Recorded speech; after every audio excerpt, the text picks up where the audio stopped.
Begitulah luar biasanya ulama terdahulu. Imam Yahya bin Ma'in, kau kenapa? Tadi malam balik kanan, balik kiri, balik kanan, balik kiri. Rupanya tadi malam dia sedang menyeleksi hadis.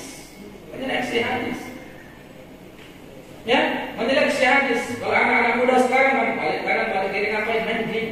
Nah, itu deh. Main game berbaik. Game apa namanya? Nggak tahu saya namanya. Pokoknya itulah.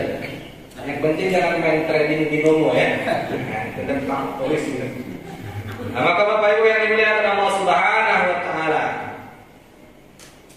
berarti engkau tadi malam memperhatikan kami wahai guruku, wahai guru kami. Begitulah kira-kira. Karena dua ini muridnya. Dia memperhatikan kita. Berarti guru tak tidur tidak. Apa yang guru lakukan? Tadi malam aku sedang mengistinbat hukum. Selesai satu juz dari bukumu. Begitulah kira-kira. Jadi ulama itu kalau malam begitu kerjanya. Ya, itu yang seperti ini yang dihidupkan. Makanya banyak karya-karya yang muncul dari para ulama terdahulu, terutama ulama salaf. Bayangkan, kalaulah hari ini ada orang seperti mereka, luar biasa Islam ini. Kenapa mereka menghidupkan tradisi? Tradisi ini yang salah satunya. Tradisi keagamaan, tradisi bagaimana Islam itu bisa mencapai level yang tertinggi. Kalau misalnya hari ini ada 3 orang dalam satu kamar, misalnya kita menjadi orang yang keempat, apa yang akan kita lakukan? Cuma ada bahaya. Paling-paling yang kita lakukan, kita ambil HP, alhamdulillah ya, selesai. Apa itu? Selfie, di postingnya di Facebook. Ini kerjaan orang sekarang ini kan gitu.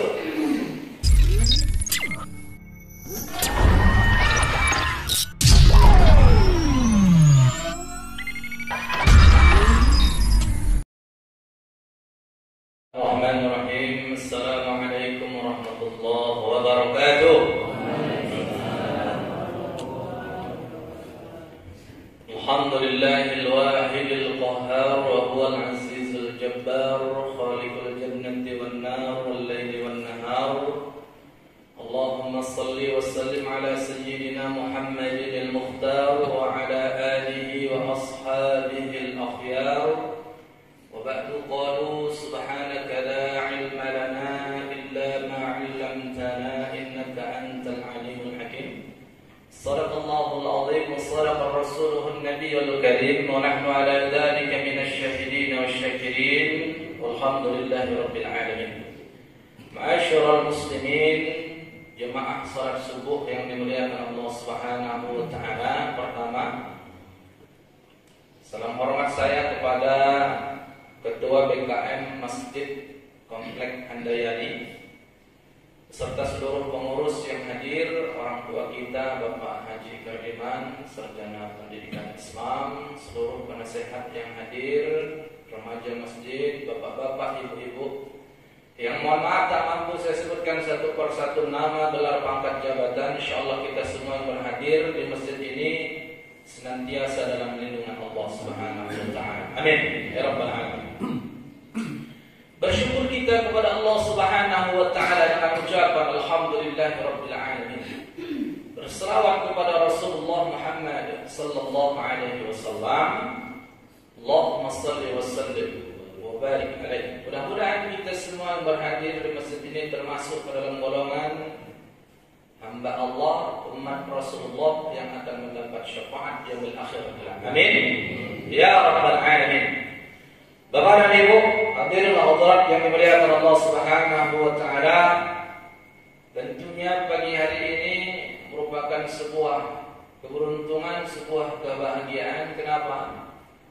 Ini salah satu yang sangat membahagiakan bagi kita adalah Allah Subhanahu wa taala telah pilih kita untuk hadir di masjid ini.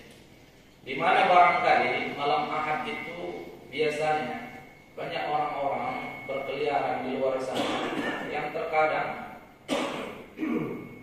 ada pula orang-orang yang bahkan tidurnya itu tak lagi di rumah. Di mana tidurnya? Kadang-kadang tidurnya di paret. Kenapa gitu? Oh, rupanya ternyata tadi malam mabuk, naik sepeda motor,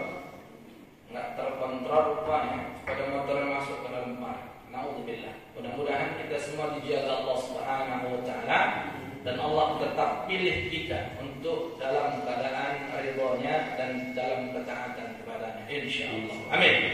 Ya rabbal alamin. Bapak dan Ibu hadirin wal hadirat yang dimuliakan Allah Subhanahu wa taala, topik kaji kita hari ini terkait dengan sejarah Islam. Judulnya adalah menyingkap zaman keemasan Islam. Topik ini biasanya saya sampaikan dalam materi-materi akademis, materi-materi di dunia perkuliahan. Ini satu semester full. Tapi hari ini nggak mungkin tuntas saya sampaikan kepada kita semua, karena pertemuan kita juga paling tidak 30 sampai 45 menit aja. Nah, kalau mau tuntas bisa sampai jam 6 sore nanti. Sanggup ibu-ibu? Sanggup? Saya nggak sanggup. Sanggup saya nggak sanggup. Bapak Ibu hadirin wa hadirat yang dimuliakan Allah Subhanahu wa taala. Berbicara tentang zaman keemasan Islam, ini sudah disampaikan oleh Rasulullah sallallahu alaihi wasallam bahwa zaman keemasan Islam itu enggak akan bisa terwujud ketika tidak diawali peletakannya oleh Nabi Muhammad sallallahu alaihi wasallam. Sampai-sampai dikatakan khairul quruni qarni, ya. Sebaik-baik masa itu adalah masaku, kata Nabi Muhammad sallallahu alaihi wasallam. Summal ladzina yalunahum. Kemudian masa setelahku. Summal ladzina yalunahum. Kemudian sahabat lagi setelah. Summal ladzina yalunahum. Kemudian sahabat lagi setelah itu. Artinya 300 abad, 3 abad pertama, 300 tahun pertama, itulah sebenarnya peletakan awal kebangkitan, bukan kebangkitannya, peletakan awal keemasan Islam. Kalaulah Nabi misalnya itu hanya duduk-duduk aja, macam orang banyak sekarang duduk-duduk di warung kopi, ya, minum-minum kopi, cerita-cerita. Enggak mungkin Islam dulu pernah 500 sampai 700 tahun itu menguasai Islam, menguasai dunia. Bapak Ibu, kalaulah misalnya, mohon maaf sekali lagi saya sampaikan, kalaulah misalnya Nabi itu hanya duduk-duduk saja, kemudian sahabat hanya minum kopi bareng-bareng, cerita-cerita, nggak mungkin Islam itu bisa menguasai dunia dong. Ibu ya, sekarang kan banyak orang duduk-duduk cerita agama sampai jam 3, sholat subuhnya kelewatan juga. Nah, ini banyak orang seperti ini. Maka na'udzubillah, kebiasaan Nabi itu memang biasanya tidur lebih awal. Jadi setelah Isya, kalau tidak ada sesuatu yang penting, yang urgent, maka Nabi langsung tidur. Dan sepertiga malam itu bangkit Nabi untuk beribadah kepada Allah Subhanahu wa taala. Peletakan awal peradaban Islam, peletakan awal keemasan Islam, barangkali diawali begini. Ada pernah saya baca satu hadis, satu mafhum hadis, bukan satu hadis, mafhum hadis, karena saya nggak bacakan teks hadisnya. Hadis ini riwayat Bukhari nomor 1817, 1818. Suatu ketika, kalau tak silap saya, yang meriwayatkan Jabir bin Abdullah. Suatu ketika ada seorang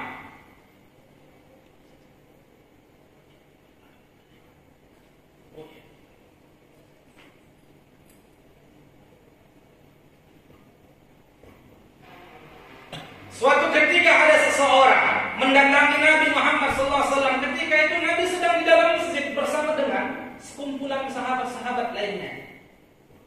Maka dari luar sana, dari sini Nabi katakan, "Ya Rasulullah, tegakkan hak untukku. Ya Rasulullah, tegakkan hak untukku." Sampai 3 kali dia bilang. Mulanya tak dikubur sama Nabi. Akhirnya setelah 3 kali Nabi keluar masjid mengatakan, "Apakah kau ini sudah gila? Apa yang kau lakukan? Kenapa kau meminta untuk aku menegakkan hak untukmu?" Kata Nabi Muhammad SAW, "Sesungguhnya aku telah berzina ya Rasulullah. Sesungguhnya aku telah berzina. Apakah kau sudah menikah?" "Ya, aku sudah menikah."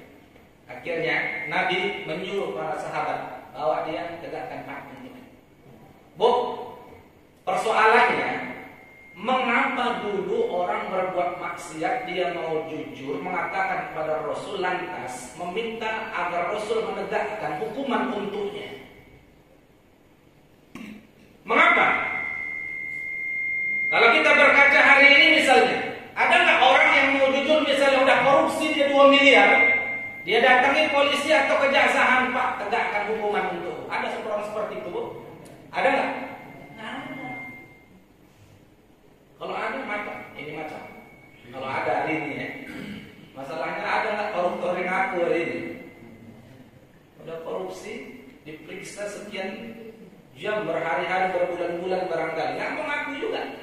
Kalau dulu nggak perlu itu.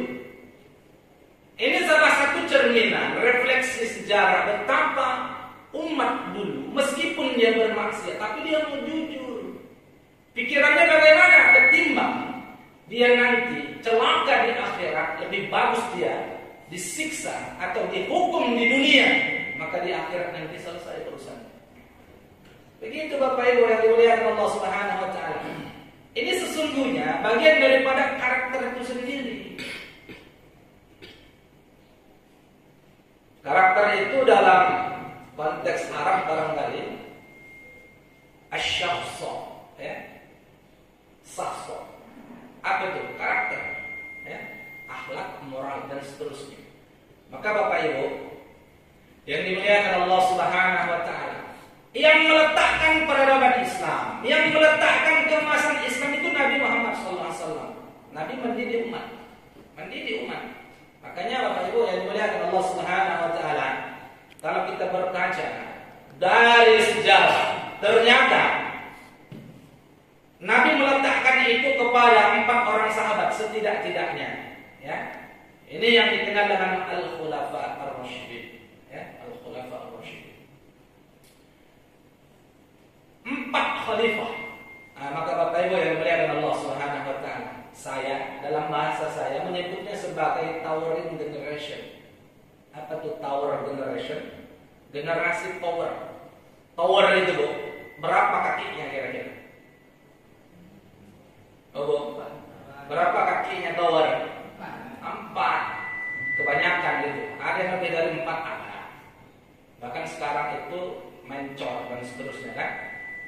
Cukup 1 tiang aja. Tapi lazimnya itu 4. Tower yang tinggi, menara yang tinggi, kakinya itu 4. Ini menunjukkan bahwa Islam juga tinggi. Karena ada 4 tower kakinya itu, sehingga ini kuat mengakar. Siapa itu? Yang pertama jelas Abu Bakar Siddiq, orang tua bijaksana. Yang kedua Umar bin Khattab, sosok yang tegas. Yang ketiga Utsman bin Affan, ini orang yang sangat dermawan. Yang keempat Ali bin Abi Thalib, ini anak muda yang cerdas. Kalaulah 4 ini hari ini ada dimiliki oleh orang-orang atau umat Islam, maka generasi Islam itu akan kokoh juga. Begitu kan masalah. Maka Bapak Ibu yang dimuliakan Allah Subhanahu wa taala, bagaimana rupanya terkait dengan Abu Bakar Siddiq. Abu Bakar Siddiq itu orang yang sangat bijaksana sekali. Bijaksananya luar biasa. Bahkan beliau itu digelari Atiq, Al-Atiq, ya. Kenapa? Beliau itu ketika ditanya Nabi, Utsman, berapa yang mau kedermakan untuk perang? Perang apa ketika itu? Perang Tabuk. Separuh dari hartaku aku infakkan untuk mereka yang berperang.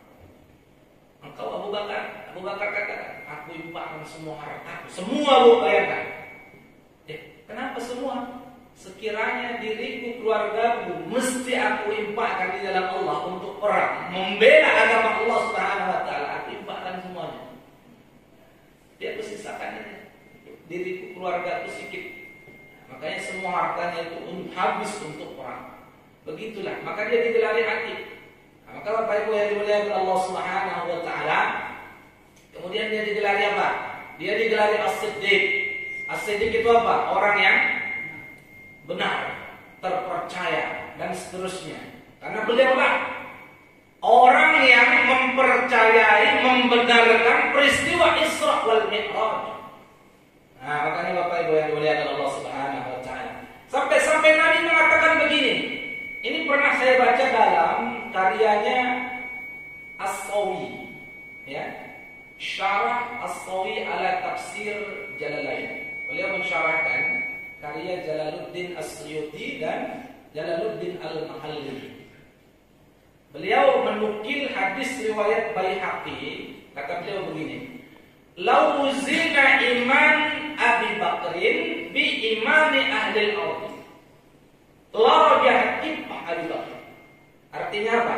Nabi katakan, sekiranya iman seluruh penduduk dunia ini ditimbang, dibandingkan dengan imannya Abu Bakar Siddiq, maka akan lebih berat lagi imannya Abu Bakar Siddiq.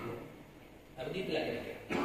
Saking apa? Saking kokohnya, saking kuatnya Bapak Ibu yang dimuliakan Allah, keimanan Abu Bakar Siddiq. Makanya Bapak Ibu yang dimuliakan Allah Subhanahu wa taala, begitulah luar biasa Abu Bakar. Belum lagi Umar bin Khattab. Nabi berdoa, Allahumma a'izzal Islam bi Umarain. Ya Allah, tinggikan Islam itu dengan 2 Umar. Tinggikan Islam itu dengan 2 Umar. Salah satu yang dimaksud Umar itu adalah Umar bin Khattab. Makanya Bapak Ibu yang dimuliakan Allah Subhanahu wa taala, proses masuk Islamnya Umar bin Khattab itu luar biasa sebenarnya. Kenapa? Inilah hidayah Allah yang tak disangka-sangka. Nabi membujuk, merayu pamannya untuk masuk ke dalam Islam, tidak juga masuk ke dalam Islam. Kenapa? Karena memang hidayah itu bukan Nabi yang kasih. Nabi hanya mendakwahkan, menyampaikan risalah keislaman. Sementara yang menyampaikan atau memberikan hidayah itu Allah Subhanahu wa taala. Ya ammi, qul la ilaha illallah.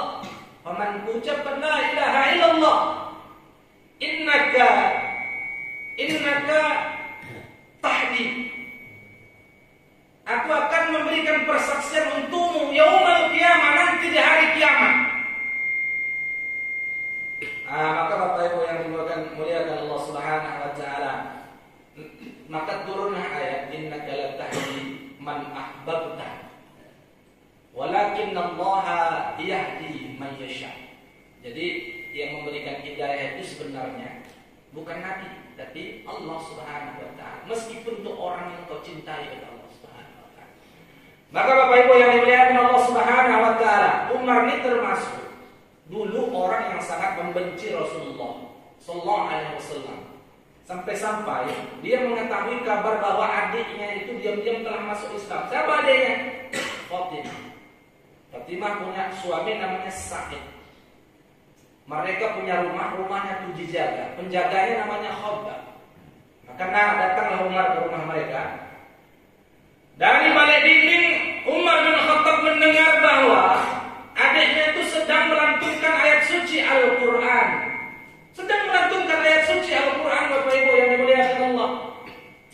Seketika Umar bin Khattab marah, dipukulnya adiknya, pelipis yang keluar berdarah.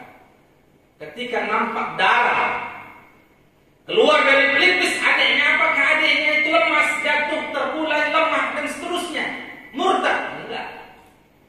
Melainkan kebalikannya, malah semangat adiknya itu dalam berislam, mengamalkan ajaran Islam. Umar yang melihat adiknya tambah semangat, meskipun keluar darah, Umar ini malah lemas. Sya'urtu bid-dha'fin ra'aitu dama kharaja fi wajhina. Aku terkulai lemas, kata Abu Bakar, kata Umar. Aku terkulai lemas, lemah ketika melihat darah keluar dari pelipis wajah adikku. Bayangkan dong, padahal yang mengeluarkan darah itu adiknya. Dia pukul adiknya, keluar darah. Adiknya semangat, dia malah lemas. Kenapa? Ternyata iman yang membuat adiknya semangat. Umar tidak beriman ketika itu, makanya dia tak semangat. Dirampasnya Quran dari tangan adiknya. Ya Umar bin Khattab, kata adiknya, innaka najasun bisyirkika. Kau itu najis karena kesyirikanmu. La yamassuhu illa tahirun. Jangan kau sentuh Quran ini kecuali engkau itu sudah suci. Begitulah kira-kira bahasa. Maka Bapak Ibu yang dimuliakan Allah Subhanahu wa taala, akhirnya Umar pun pergi. Dia mau jumpai Nabi Muhammad sallallahu alaihi wasallam. Ternyata Nabi itu sedang di atas bukit Sofa di rumahnya Al-Arqam bin Abi Al-Arqam. Ketika itu ada 40 orang yang mendampingi Nabi. Nabi di dalam sedang mengajarkan Islam. Di luar itu ada Asadullah, pedangnya Allah. Siapa? Paman Nabi Hamzah bin Abdul Muttalib. Maka jumpalah dua pedang, dua singa. Dua singa. Yang pertama Umar Al-Faruq. Itu gelar ya, lakop. Kalau di sini banyak juga orang yang dapat lakop, gelar. Biasanya ada ucok, ucok itu banyak kali nama di ini. Ada ucok balak, ada ucok balak, ada ucok kapang, ada macam-macam nama ucok. Nah, macam-macam gelar itu lakop gelar. Nah, jadi kadang-kadang orang itu panggilannya itu tidak lagi sesuai dengan namanya. Kadang bagaimana biasa dia dipanggil, itu sudah dikenal orang. Begitulah kira-kira. Kalau di sini ada yang memanggil orang tidak sesuai dengan namanya. Ada ya, Wibunul, Wituli, gitu kan? Nah, macam-macam lah. Nah, ini bapak ibu yang dimuliakan Allah Subhanahu Wa Taala, macam-macam. Nah, itulah. Apa tujuanmu datang kemari? Kata Hamzah kepada Umar. Kalau kau mau menyerahkan dirimu masuk ke dalam Islam, ahlan wa sahlan. Kami menerima dengan lapang hati. Silakan masuk ke dalam Islam. Tetapi kalau kau mau datang, mau merusak, mau membunuh Nabi Muhammad SAW, qatalnaka bisayfika, aku akan bunuh engkau dengan pedangmu itu. Bagi orang Arab, membunuh dengan pedangnya sendiri itu sungguh sangat merendahkan derajatnya di hadapan orang banyak. Itu sungguh sangat merendahkan derajatnya di kalangan orang banyak. Makanya itu sesuatu yang sangat hina baginya. Tapi apa kata Umar bin Khattab? Jitu li ummina billahi wa rasulih. Aku datang kemari bukan untuk membunuhnya, tapi aku untuk beriman kepada Allah dan kepada Muhammad SAW. Maka dipanggil Nabi. Nah, di hadapan Nabi dia ucapkan asyhadu an la ilaha illallah wa asyhadu anna Muhammadar Rasulullah, masuk dalam Islam. Begitulah Bapak Ibu, itu ringkasnya. Dulu kan Nabi masih dakwahnya sembunyi-sembunyi. Paling tidak tuh yang sangat sembunyi-sembunyi 3 tahun awal. Ya Bu ya, 3 tahun awal. Maka ketika Umar sudah masuk ke dalam Islam, dia katakan begini, alasna 'alal haq, apakah kita berada dalam kebenaran? Yang lain jawab iya. Ngapain lagi kita sembunyi-sembunyi kalau memang kita dalam kebenaran?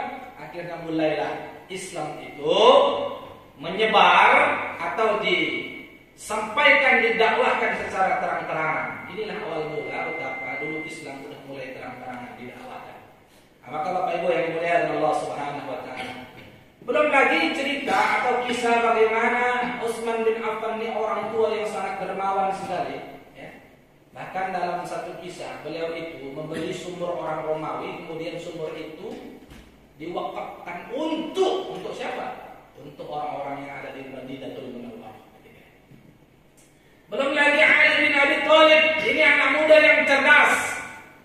Inilah peletak sebenarnya, peletak keemasan Islam, baru ditularkan kepada generasi-generasi berikutnya. Siapa contohnya? Pak Bo. Zaman keemasan Islam itu indikatornya ada beberapa, sebenarnya banyak. Makanya saya sampaikan tadi tidak bisa kita tuntaskan hari ini juga. Indikatornya salah satunya itu apa? Mereka menghidupkan tradisi. Tradisi apa?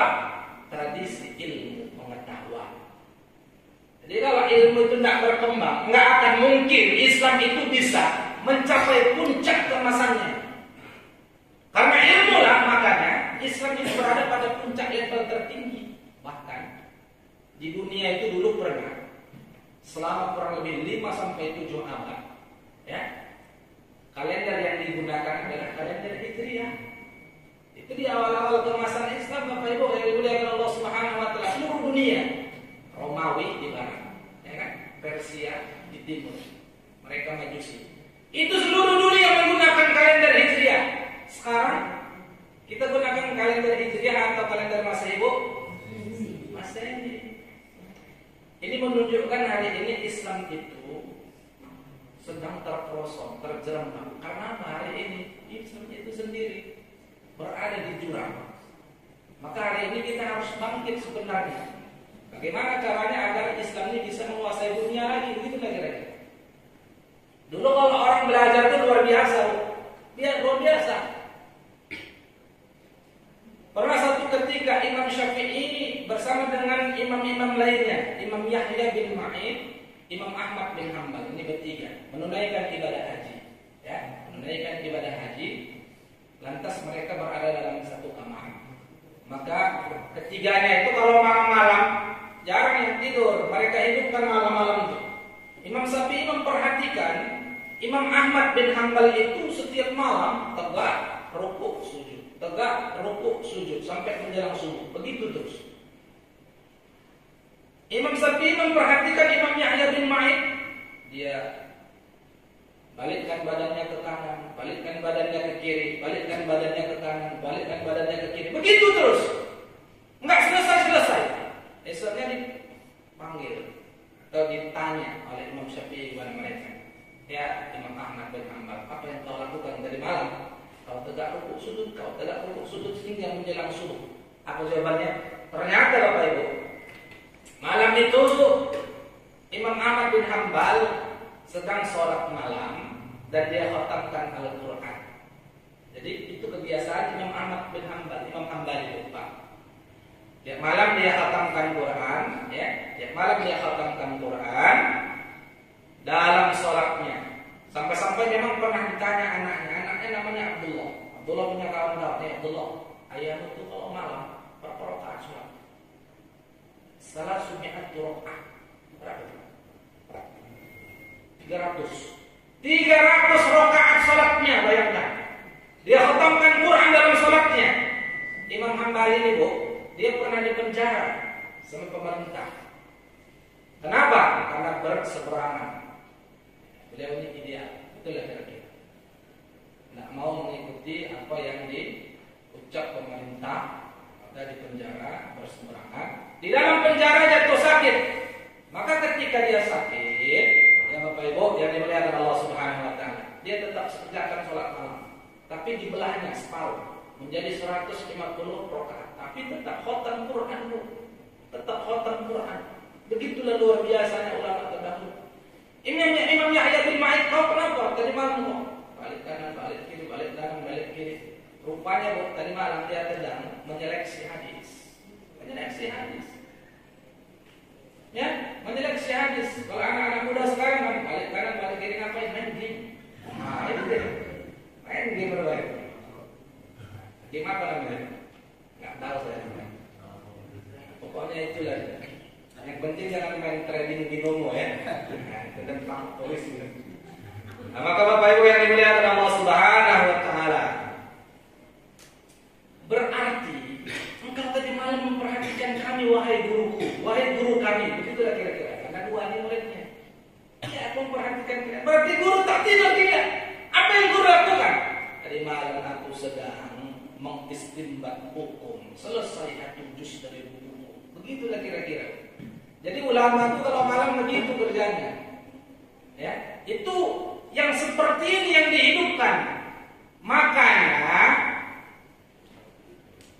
banyak karya-karya yang muncul dari para ulama terdahulu, terutama ulama salaf.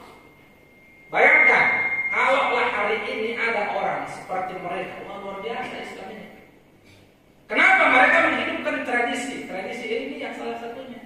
Tradisi keagamaan, tradisi bagaimana Islam itu bisa mencapai level yang tertinggi. Kalau misalnya hari ini ada 3 orang dalam satu kamar, misalnya kita menjadi orang yang keempat, apa yang akan kita lakukan? Cuma ada bahaya.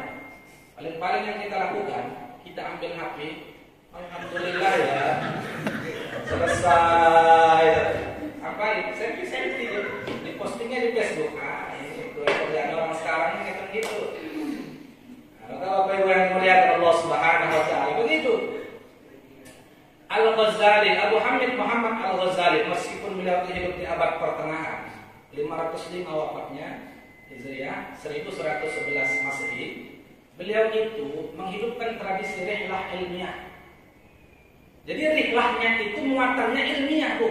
bukan rihlah, jalan-jalan ke Danau Toba, mandi-mandi, pulang ke rumah, sampai ke rumah kecapean tidur, subuhnya lewat.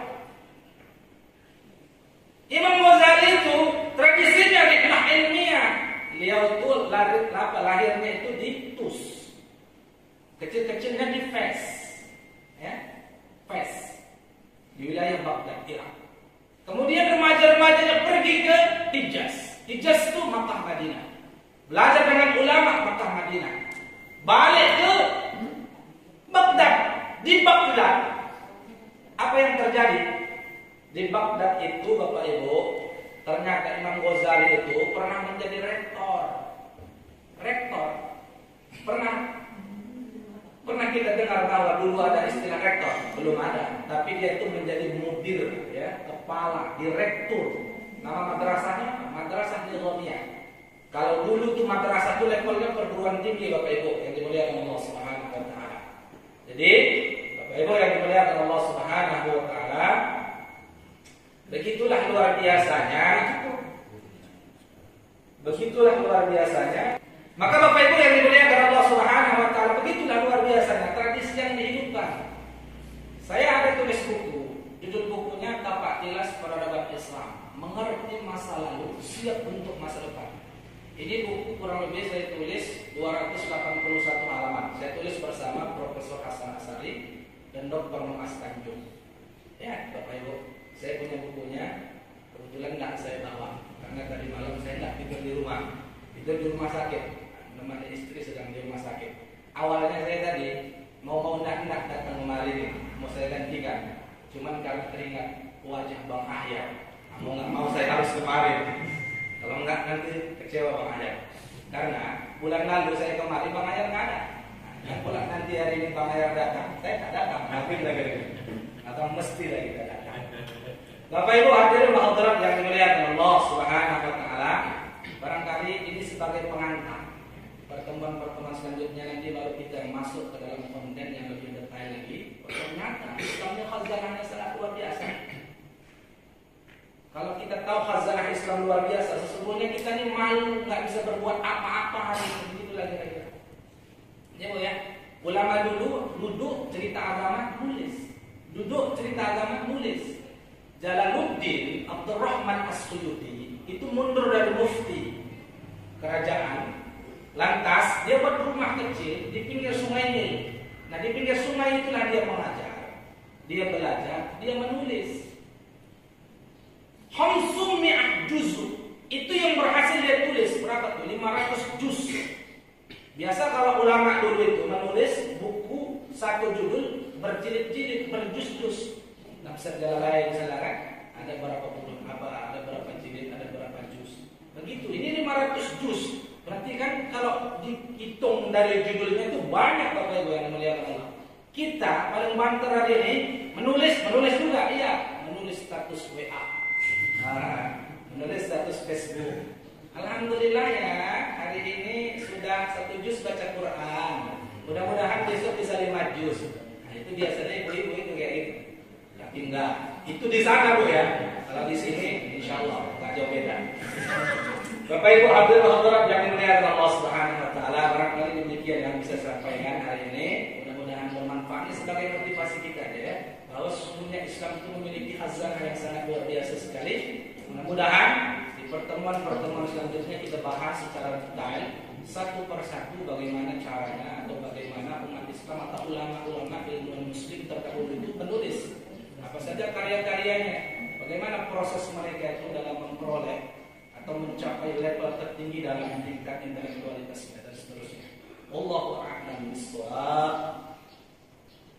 Assalamualaikum warahmatullahi wabarakatuh. Ada yang jawab lah? Ada? Silakan lah Bapak Ibu.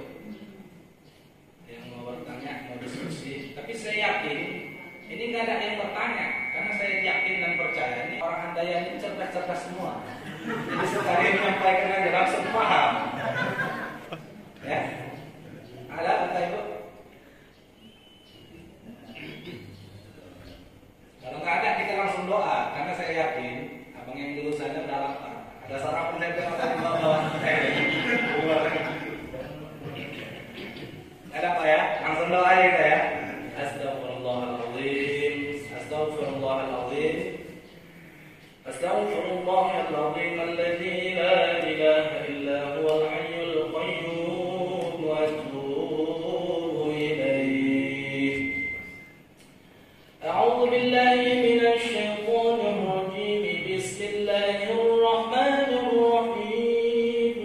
Alhamdulillahi rabbil alamin wassalatu wassalamu ala asyrafil mursalin Muhammadin wa ala alihi wa sahbihi ajma'in. Ya awwalal awwalin, ya akhiral akhirin, ya dzal quwwatil matin, wa ya rahimal masakin, ya arhamar rahimin. Allahumma ij'al jam'ana hadha jam'an mashkura wa tafarruqna min ba'dihi tafarruqan mawfura. Allahumma ij'al jam'ana hadha jam'an marhuma wa tafarruqna min ba'dihi tafarruqan ma'suma wahdina siratan mustaqima faghfir lana dhunubana wa liwalidina warhamhum kama rabbawna صغارا ولجدنا ولجداتنا ولمشايخنا ولمعلمنا ولأساتذتنا ولمن أحب إلينا ولمن أحسن إلينا ولمن أوصانا بالدعاء ولجميع المؤمنين والمؤمنات والمسلمين والمسلمات الأحياء منكم والأموات برحمتك يا أرحم الراحمين. اللهم فقهنا في الدين وعلمنا في التأويل واجعلنا للمتقين إماما. ففهمنا سليمان كلا آتيناه حكما وعلما وسخرنا داود والجبال يا رب العالمين. اللهم إنا نسألك علما نافعا ورزقا واسعا حلالا طيبا وعملا مقبولا برحمتك يا